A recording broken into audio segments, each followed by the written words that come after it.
Support for this podcast comes from Bryn Mawr Communications. BMC produces a number of informative podcast series spanning a variety of topics in ophthalmology. Discover a new show at itube.net/podcasts.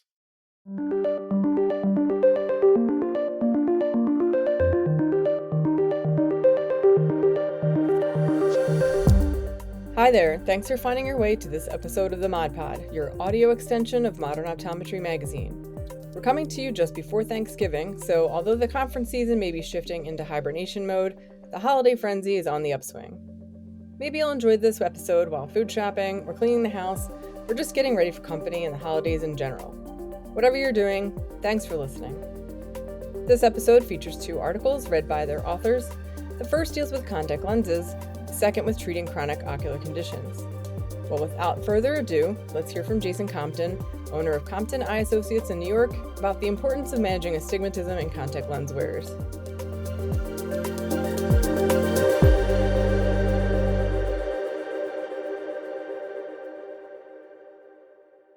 Astigmatism is more than just a common refractive error. It's a complex visual challenge that can significantly affect our patients' quality of life. Astigmatism can lead to substantial reductions in visual performance, affecting both clinical visual measures and functional visual tasks. It can result in blurred or distorted vision, eye strain, and headache. Moreover, uncorrected astigmatism in childhood can significantly influence visual development, leading to amblyopia. Understanding the profound effects of astigmatism sets the stage for appreciating the advancements in its correction.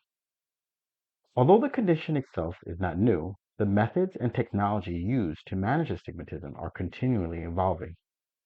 From understanding the historic advancements in lens types to exploring the cutting-edge technology shaping the future, this will serve as a guide for eye care professionals committed to offering the highest standard of care. Astigmatism correction using contact lenses has been an evolutionary journey. In the early days, rigid lenses were the primary option. These lenses were effective, but often uncomfortable, resulting in low patient compliance. The introduction of soft lenses in the late 20th century marked a significant advancement. This modality offered a more comfortable fit while effectively correcting astigmatism, making it an instant hit among patients and practitioners alike. Today, a variety of lenses are available for astigmatism correction, each with its own unique set of advantages and limitations. One of the most common soft toric designs, prism ballast lenses, has a thicker area at the base, which helps keep the lens oriented correctly, preventing rotation and ensuring consistent vision. Some toric lenses are truncated, meaning a small portion of the bottom of the edge is cut off, creating a flat area that rests on the lower eyelid, helping stabilize the lens. Lenses with dynamic stabilization use the natural blink mechanism for repositioning. They have a thin profile and rely on interaction with the eyelid to maintain their orientation. The dual thin zone design features 2 thin zones on either side of the lens, allowing better movement and alignment with the eye's natural shape. Some toric lenses come with an aspheric back surface to better conform to the natural shape of the cornea, improving stability and comfort. Front toric gas permeable lenses have a toric front surface to correct residual refractive astigmatism. They are particularly useful when the cornea is relatively spherical, but there is still astigmatism due to the lens or other internal optics of the eye. The back toric design has a toric back surface that aligns closely with the shape of the cornea. This design is effective for correcting corneal astigmatism and offers a more customized fit. The bitoric option has both front and back toric surfaces, allowing a highly customized fit and correction for both corneal and refractive astigmatism.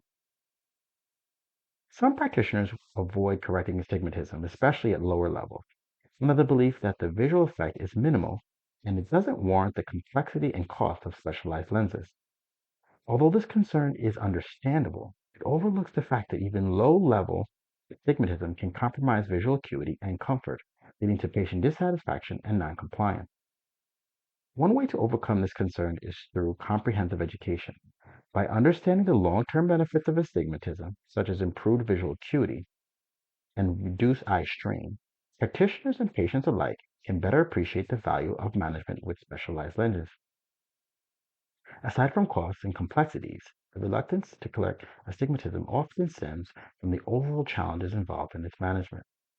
Fitting toric lenses, for example, requires expertise in lens orientation and stabilization. Improper fitting can result in lens rotation and visual inconsistencies. Similarly, gas permeable lenses offer excellent clarity but may be less comfortable for patients initially, requiring a longer adaptation period. These challenges can be mitigated through specialized training in lens fitting and staying up to date on advanced lens technologies. Modern toric lenses come with stabilization designs that minimize rotation, and new lens materials are making gas permeable lenses more comfortable than ever. Using advanced diagnostic tools can also aid in a more accurate fitting, reducing the likelihood of errors and improving overall compliance. The evolution of astigmatism correction is promising, thanks to rapid advancements in two key areas: contact lens manufacturing and astigmatism diagnosis. Originally developed for use in high-powered telescopes to correct atmospheric distortions, wavefront technology has found its way to eye care, where it is used to measure and correct optical aberrations of the eye, including higher-order aberrations that traditional contact lenses can't correct. Manufacturers are now incorporating wavefront guided designs into contact lenses, offering unprecedented levels of visual clarity. The advent of 3D printing technology has also opened up new avenues for contact lens customization, allowing the creation of lenses that are tailored to an individual's unique eye shape and refractive errors to provide a more precise fit and better correction. Corneal topography has evolved significantly over the years, and modern devices can now map the cornea with incredible precision. This allows a more accurate diagnosis of different astigmatism types and degrees, which in turn enables the creation of more effective and comfortable lenses for our patients. Additionally, wavefront sensing is revolutionizing the way astigmatism is detected. This technique is not just for manufacturing. By measuring how light waves are distorted as they pass through the eye, wavefront sensors can provide a more comprehensive view of the eye's optical system. This allows the diagnosis of not only astigmatism, but also other higher order aberrations that may affect the patient's vision. As eye care professionals, our role extends beyond just correcting vision to include enhancing the overall quality of life of our patients. With technology rapidly changing and advancing, it's vital to not only use current astigmatism corrective options, but also to stay updated on emerging innovations and those in the pipeline. By embracing these advances, we can redefine effective astigmatism care, providing treatments that are as corrective as they are as transformative for our patients' lives. Dr. Compton provided a lot of great information, and his message is pretty clear. If you put in the work up front, you see meaningful results later. Do you have any successful patient cases you'd like to share? Send them to kroman@bmctoday.com. We'd love to hear them. Now let's flip to another important topic, which we'll hear about from Selina McGee, Co-Chief Medical Editor of Modern Optometry and Founder, Chief Optometrist, Executive and Visionary of Bespoke Vision in Edmond, Oklahoma. But before we do, we're going to take a quick break.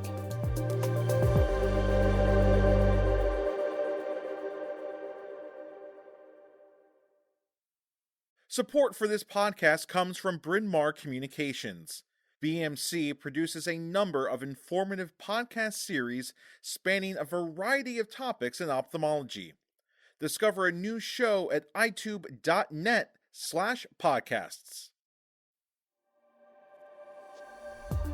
All right, time to learn why we should be mindful of long-term exposure to preservatives when treating chronic ocular conditions.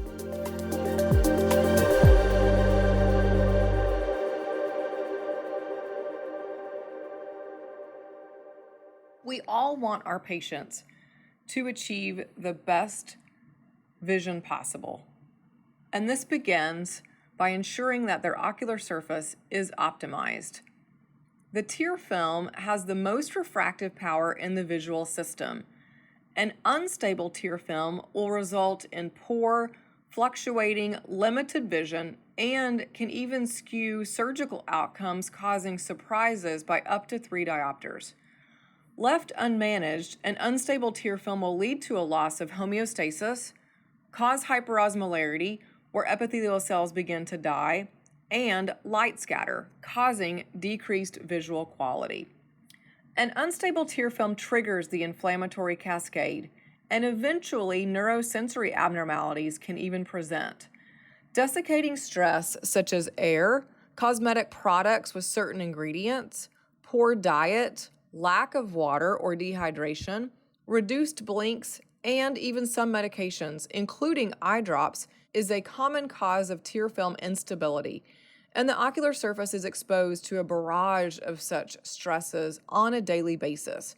From the moment our eyes open each morning and the day's events begin, so does desiccating stress, potentially overtaxing the ocular surface.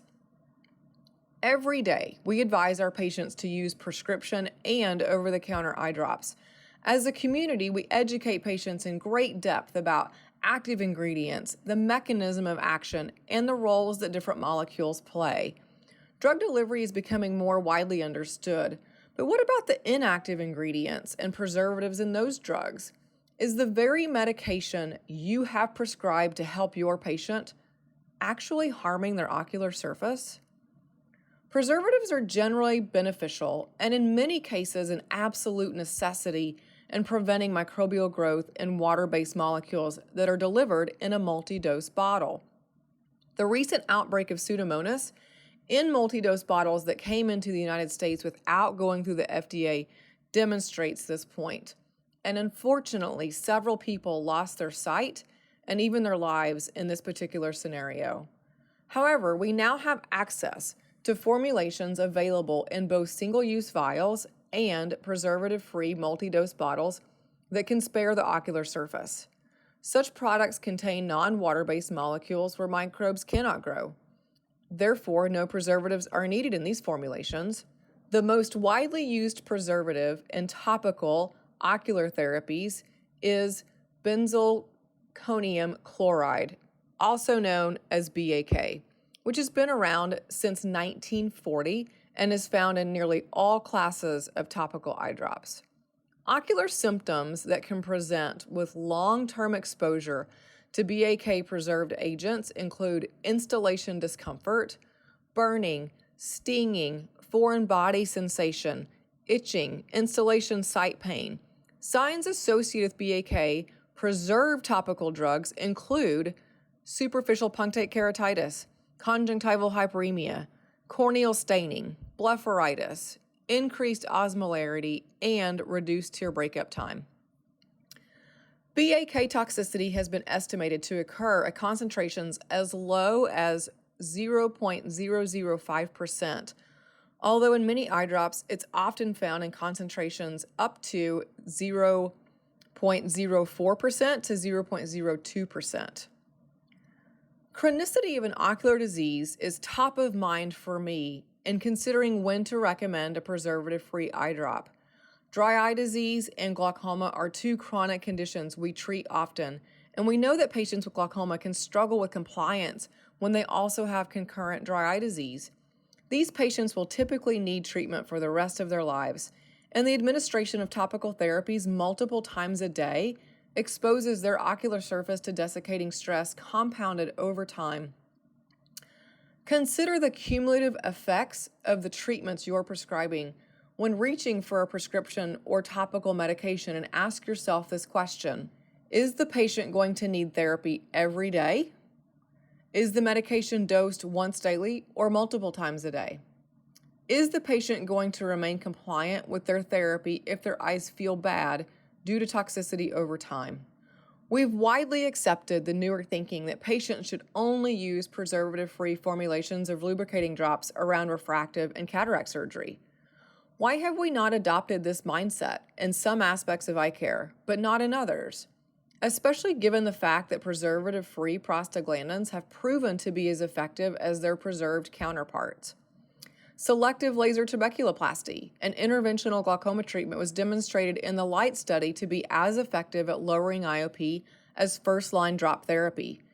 Heat compress and manual expression, interventional dry eye therapies, were proven to be superior in the Sahara trial at reducing signs and symptoms of dry eye disease compared with a leading prescription eye drop. Ocular surface sparing therapies, such as Tyrvaya, the iTear 100 neurostimulator, and intense pulse light are additional treatment options that do not involve application of a drop to the ocular surface. Dry eye is the number one reason why patients seek medical attention and the number one diagnosis for triage appointments. Doctors are becoming more intentional about screening for patients with dry eye disease during comprehensive eye exams. But this statistic should make us as a community sit up and take notice.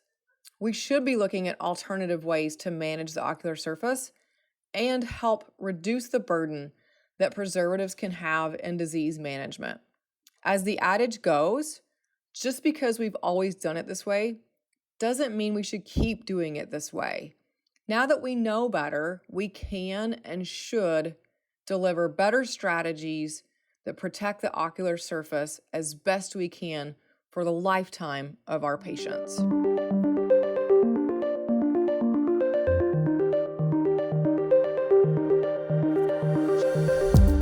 What are your thoughts on Dr. McGee's considerations in restoring the ocular surface? Were any of them new to you? Will any of it change your processes? In the spirit of Thanksgiving, all of us at Modern Optometry would like to let you know that we're thankful to all of you for your readership, your contributions, and your input. Thank you also for listening to this podcast and for sharing it with your friends and colleagues. All of our content we create with you in mind, and we hope you benefit from it. As always, if you have a question, comment, or just general feedback, you can email me at kroman@bmctoday.com using the subject line ModPod. Until next month, be well.